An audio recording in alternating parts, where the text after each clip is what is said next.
Hello lovelies, welcome back to my channel and welcome to another vintage tips and tricks video. If you watched last week's video, you would have heard me talk about the World Cycling Revival. I will link the video above.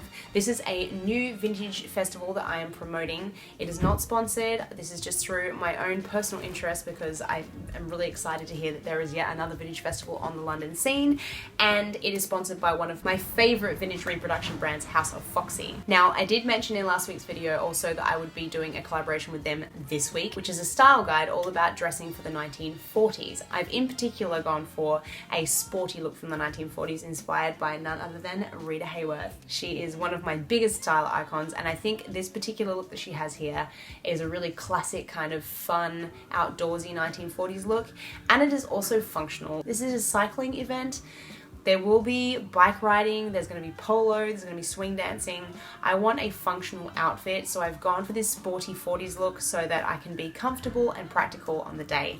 Not to mention that I was really thrilled to see that House of Foxy had a shirt and a pair of shorts that really honestly looks so much like what Rita is wearing in this picture. I was really excited about that. So as you can see here, I got the pleated shorts and I've paired it with their lovely 40s shirt blouse. Popped on a little belt of my own, and then I've paired it with a pair of bobby socks and some white plimsolls, just so it's functional.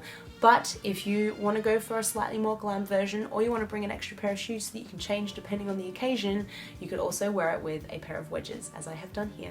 Ta-da! I'm so excited to be working with House of Foxy because honestly I think they are one of the most authentic reproduction brands.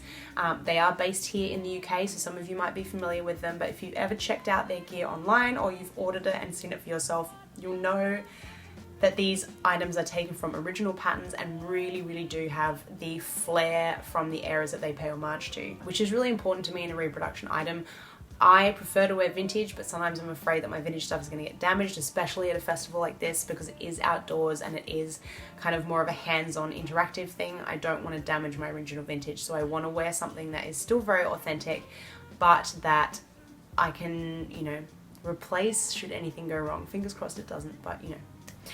The option is there, guys. Claire Quartermain, who is the owner of House of Foxy, has a really beautiful ethos. It's a small business. You are supporting a businesswoman, which I think is really fantastic, and then they have a really lovely ethos, and that is celebrating women and creating authentic reproduction vintage that stands the test of time. And if you've ever picked up one of their garments, I think you could easily see that this is true, and I can see myself wearing these shorts over and over again. In fact, if you follow my Instagram, you've probably seen a little bit too much of them recently, but they just go with so many of my things, and I may have also been buying more things to go with them. I got excited, guys, and that's okay. Now, one of the reasons that I chose the 1940s as the first style guide that I went for is because I think it is a very achievable look.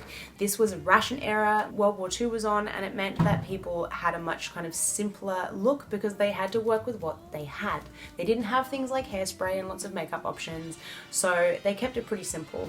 Hence, for hair, you can chuck in some hot rollers or sponge rollers or pin curls, and I have tutorials for all of those, which I will link below. But you can chuck in a basic set, brush it out, and just stick in some combs or some bobby pins, pull your hair back on the side and pin it up. They had fluffy curls back then, and that is because they didn't have hairsprays and gels and things to work with, and also these are everyday women, you know, they're not Hollywood movie stars, and this look I've gone for more of an everyday look because I think it's really cute. And if you look at the pictures of Rita that I've based the look off of, she's got a fluffy 40s curly do. It is very simple hairstyle and very easy to achieve, so don't be afraid to just brush your hair if it's got that kind of buffy fluffiness to it. That's totally authentic. Same with the makeup. Unlike the 1950s where they used to draw outside of the lip line in order to create a more voluminous lip, the 1940s had a much more natural lip shape, so you can literally just follow the shape of your lips with a pencil and pop on some red lippy and you're going to look very authentic. Lashes, just some black mascara on your top lashes and just follow your brow line, the natural shape, with just a little bit of powder or pencil and a little bit of rouge on your cheeks. So if you're not a crazy makeup artist or someone who's amazing at hair, it's going to be quite easy to achieve a 1940s look compared to, say, a 1920s or 1930s or 1950s look. If this is the first time that you've dressed vintage, or the first time that you've dabbled in this, or maybe you just want to have something simple and achievable because it's a day out in the elements, then I think this is probably the way to go.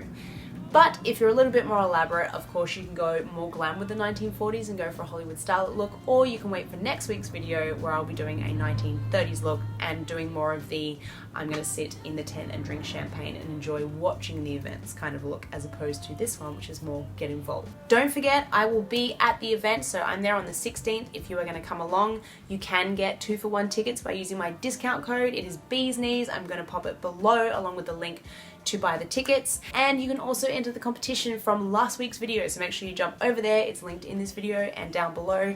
I am giving away 2 tickets to the event, and over on my Instagram I am also giving away 2 more tickets. You can enter both competitions, or if you're only on one platform, you can enter one or the other. That's totally cool. And if you don't want to miss out, don't forget to grab your 2-for-1 tickets. Easy as that, guys. If you're going to come along, please do private message me on Instagram or Facebook or Twitter or wherever you want on social media. I would love to know that you're coming, and I would love to meet up with you on the day, so please make sure you let me know. I hope you like this video, guys. Don't forget to come over to the Vintage Tips and Tricks group on Facebook, or private message me on Instagram if you want to be part of my close friends list. I do shout outs so you guys can discover each other's accounts, and I also do hashtag Ask Bee once a week, where you ask me a question and I pick a question each week to answer. Thanks for watching, guys. I will see you in next week's video. Until then, bye.